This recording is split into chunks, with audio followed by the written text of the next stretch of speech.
All right, today we're taking an inside look at Riphah International University. Now, this isn't just any university. It's a huge player in Pakistan's higher education scene.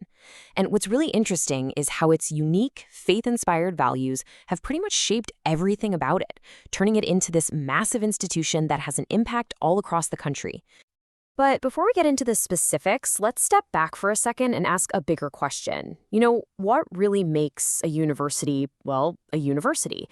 Is it just the name on the sign, or is it something deeper, like its mission, the students it attracts, or the impact it has on the world?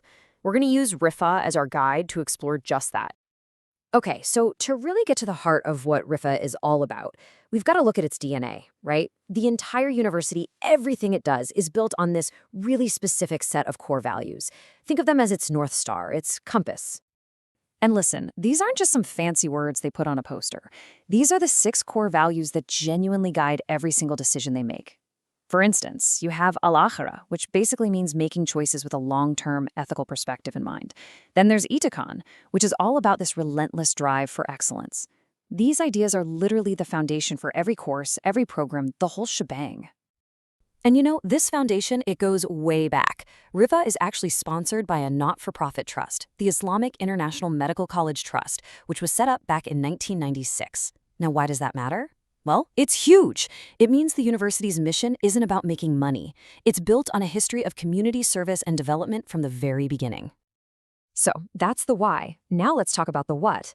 How does this whole value system actually play out in the classroom? Well, with that strong foundation, the university has just exploded into this huge range of academic fields, and its reach now extends all across the nation. I mean, just look at this list. The university has 14 different colleges and faculties, and the sheer diversity is pretty wild. It goes all the way from its original roots in medicine to super modern fields like engineering and computing, and they even have things like a whole college for veterinary sciences. It's a massive, comprehensive academic world they've built. And it's not all just about textbooks and lectures either. Take the Riphah Institute of Hospitality and Culinary Arts. This is a perfect example. The whole focus here is practical, hands-on experience. We're talking state-of-the-art labs where students are getting their hands dirty, making sure they are totally ready to jump into their careers from the moment they graduate. They're also looking outward, beyond Pakistan's borders. They have this fantastic international student exchange program. It gives students a real chance to go study abroad, get some incredible global exposure, and then bring all that new perspective and knowledge back home.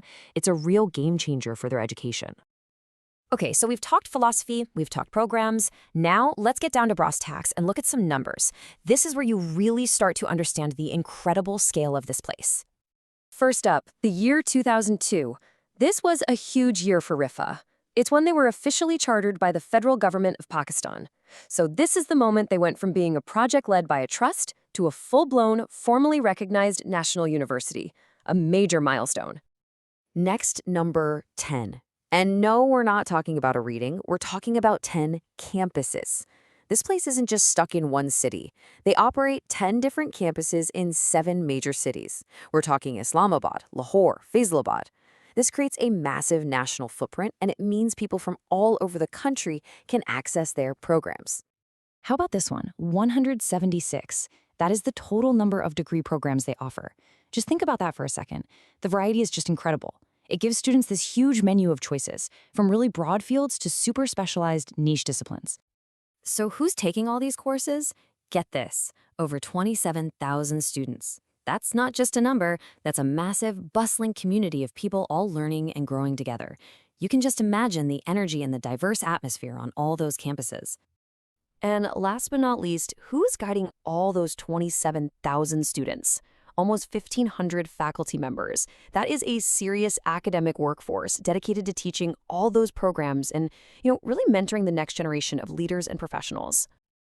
So, okay, we've got the values, the programs, the sheer size of it all. But the big question is, how good is it really? Let's look at what the outside experts say, the official rankings and accreditations, to see how Riphah stacks up. And yeah, the official report card looks pretty impressive. Pakistan's own Higher Education Commission, the HEC, puts Riphah in its top W category, which is basically their gold standard. The HEC also says it's one of the top 5 private universities when it comes to getting research grants, a huge sign of a strong research focus. And it's not just local praise. It's got an ISO certification for quality from Lloyd's Register in the UK, and the Pakistan Engineering Council has given its engineering programs the green light. That's some serious validation.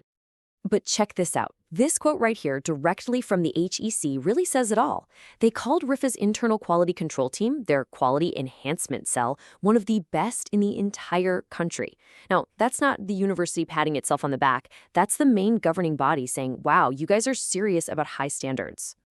So let's just wrap this all up, shall we?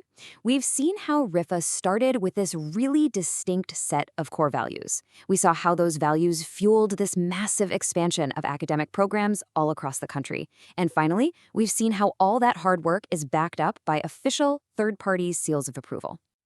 And that brings us back to where we started, but with a new perspective. It really leaves you with one big question to think about. How much does a university's core identity, those deep-seated values we looked at right at the beginning, how much does that really shape the graduates it sends out into the world?